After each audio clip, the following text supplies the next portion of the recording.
Dios les bendiga, hermanos. Nuevamente nos reunimos para nuestro estudio este día jueves. Continuamos con el tema de la oración y específicamente la oración en el Nuevo Testamento. Deseo que el Señor permita que cada una de estas reflexiones sea de bendición para la vida de cada uno de los que participan. La lección número 9 va a tratar una oración de súplica en medio de la tribulación. La base bíblica está en San Marcos capítulo 7, los versículos del 24 al 30 y el Salmo 51, versículo 17. Memorizamos este Salmo 51, la segunda parte del versículo 17, que dice así: Al corazón contrito y humillado no despreciarás tú, oh Dios. Salmos 51, 17b. Les recomiendo siempre hacer las lecturas previas y luego también el ejercicio de memorización. El propósito de nuestra lección es analizar esos sentimientos que mueven a una oración suplicante, inferir del relato la clave de una oración que agrada al Señor y observar las diferencias en la práctica de oración del Antiguo y del Nuevo Testamento. Hay una gran diferencia en los motivos para orar al Señor diariamente. Oramos al despertar, al meditar en su palabra, al interceder, al tomar los alimentos, etc. Pero en aquellas oraciones que surgen en momentos especiales de la vida, pues los motivos son diferentes, ¿verdad? En esas ocasiones oramos por un impulso que a veces es motivado por el miedo, por la angustia, por la incertidumbre, etc. En San Marcos capítulo 7, los versículos del 24 al 26, se nos narra la historia de una mujer gentil que ora al Señor, que se acerca al Señor Jesús clamando por ayuda. Cuando imaginamos esta escena de una mujer gentil o pagana, extranjera, no judía, que se acerca a Jesús, primero tenemos que observar que él salió de las tierras judías. Cuando sucede esta historia o en donde se realiza este relato, es fuera de las tierras judías, en una región lejana llamada Tiro y Sidón. Y cuando leemos el texto, nosotros observamos, dice que Jesús quería esconderse de la multitud. Se fue lejos porque la multitud le seguía y él quería como pasar inadvertido. Como nosotros decimos a veces que andan las personas famosas en la antigua Guatemala o en la capital, pero andan de incógnito, no quieren que las reconozca. Él había tenido jornadas muy cansadas, predicando, enseñando, sanando, y ahora busca un poco de reposo. Pero ahí donde está, tan lejos, se encuentra a esta mujer. La mujer era griega y sirofenicia, así dice la Biblia, y por lo tanto se le consideraba una mujer pagana. Pero lo que sucedía en ella era que su hija tenía un espíritu inmundo diabólico, la tenía poseída. Y ella oyó que Jesús vino a estas tierras y seguramente lo buscó. Ella preguntó y ella trató la manera de saber dónde se encontraba. Y estos detalles nos recuerdan, hermanos, que Jesús está aún en los lugares más remotos. Muchas veces, yo no sé si ustedes lo han pensado, pero uno puede decir, si Jesús era judío y la tierra de Judea está tan lejana, ¿cómo llegó hasta América? ¿Cómo llegó hasta Guatemala?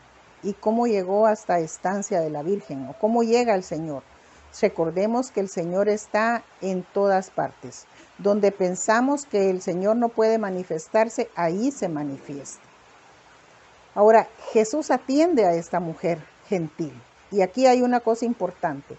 Los judíos eran extremadamente celosos de no relacionarse con gente pagana. Pero cuando nosotros nos acercamos al Señor, Él no se fija si somos guatemaltecos, salvadoreños, hondureños, o si de aquí de Guatemala somos de algún departamento, sino que nosotros vamos a acercarnos al Señor esperando su respuesta. Le rogamos, oramos para adorarle, pero también oramos con una necesidad como esta. Esta mujer clamó al Señor postrada a sus pies. Si ustedes se recuerdan la lección anterior, vimos que cómo es la diferencia entre la oración de un fariseo y un publicano. Y la clave de la oración que llegó hasta el trono de la gracia fue la humildad del publicano. No importa que él fuera una persona dedicada a un trabajo que no era agradable, no importa si él antes había estafado a mucha gente, pero le agradó al Señor su oración porque la hizo con humildad. Entonces, esa es la clave, la manera correcta, orar con humildad. Ella ora con humildad, puesto que está postrada a los pies de Jesús. Y tiene una sola petición que encontramos en el versículo 26. Le rogaba, dice, que echase fuera al demonio. Sin embargo, la respuesta de Jesús nos llama mucho la atención y nos enseña mucho. En los versículos 11 y 12 del primer capítulo de Juan, dicen, del Evangelio de San Juan, dice que a los suyos vino y los suyos no les recibieron. Pero a todos los que les recibieron les dio potestad de ser hechos hijos de Dios. Sin embargo, cuando ella se acerca al Señor y le pide, el Señor le dice, deja primero que se sacien los hijos. No está bien tomar el pan de los hijos y echarlo a los perrillos. Y es así, mis hermanos. Jesús vino primeramente para los suyos, para los judíos, pero los suyos no les recibieron.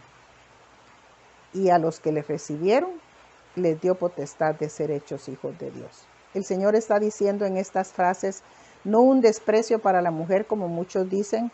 He oído predicaciones donde dice que le está llamando a ella como que fuera un perro. No, Él está hablando una gran verdad. Primero los suyos y luego los gentiles.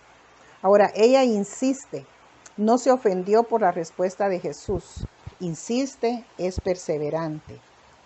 Y está postrada, está en actitud humilde. Y así lo expresa. Sí, Señor. Su respuesta da muestras de que no se ofendió y que es humilde. Sí, Señor. Pero aún los perrillos se alimentan de las migajas que caen de la mesa de sus amos. Ella se conforma con lo que sobra de la misericordia del Señor. No anhela la posición importante. No anhela que se le llame judía si no es judía. Pero ella solo quiere la liberación de su hija. Y Jesús valora la humildad, la perseverancia y la fe de esta mujer. Ahora, ¿cuál es la respuesta de Jesús? En San Marcos capítulo 7, los versículos 29 y 30 encontramos la respuesta de Jesús. Y es algo que hemos estado enfatizando en los estudios anteriores, que desde el Antiguo hasta el Nuevo Testamento hay promesa de que Dios responde. No digamos nosotros, Dios se olvidó de mí, Dios no me va a responder. Porque siempre el Señor responde. Muchas veces responde como nosotros no queremos o no esperamos, pero responde. Y miren que la oración de esta mujer recibió esa respuesta de Jesús. En el versículo 29 dice, por esta palabra, ve, el demonio ha salido de tu hija. Aquí está la palabra de Jesús, la promesa de que ya respondió. Por esta palabra, o sea, por la humildad de ella, el demonio ha salido de tu hija. Y en el versículo 30 está la promesa cumplida, porque dice que cuando ella llegó a su casa, vio a su hija acostada en cama. La hija, cuando estaba atormentada por el demonio, no podía dormir, no estaba quieta, pero ella la encuentra acostada en cama. La promesa se cumplió. Y nosotros hoy, hermanos, de igual manera, leemos las promesas en la Biblia, como la promesa del versículo 29. Pero también con nuestros propios ojos vemos la obra de Dios en respuesta a nuestras oraciones. Si estuviéramos en el templo realizando este estudio, yo daría un tiempo en este momento para que cada uno diera un testimonio pequeñito y dijera cuándo con sus propios ojos vio la respuesta de Dios a su oración. Y estoy segura que casi todos los que asistieran a la reunión del día jueves podrían decir algo. Dios se manifestó en mi enfermedad, me sanó.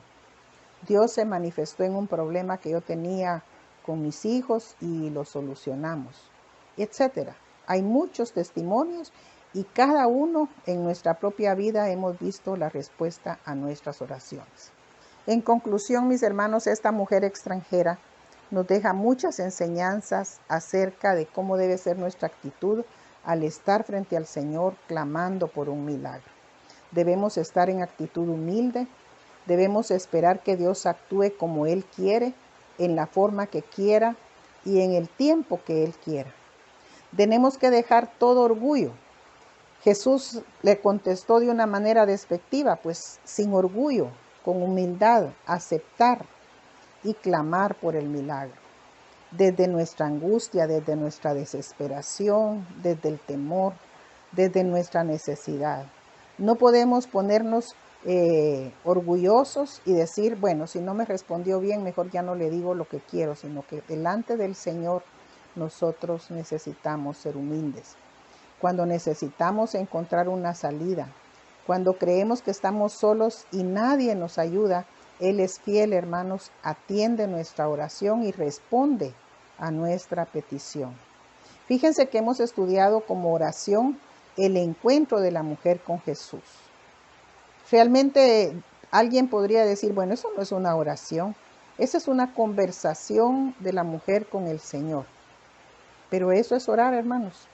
Nosotros en la iglesia no hacemos oraciones que ya están escritas y las repetimos de memoria, sino que cada vez que nos acercamos al Señor hablamos con Él, así como esta mujer, pero lo tenemos que hacer con humildad, con fe, con perseverancia. Si estamos angustiados, oramos angustiados.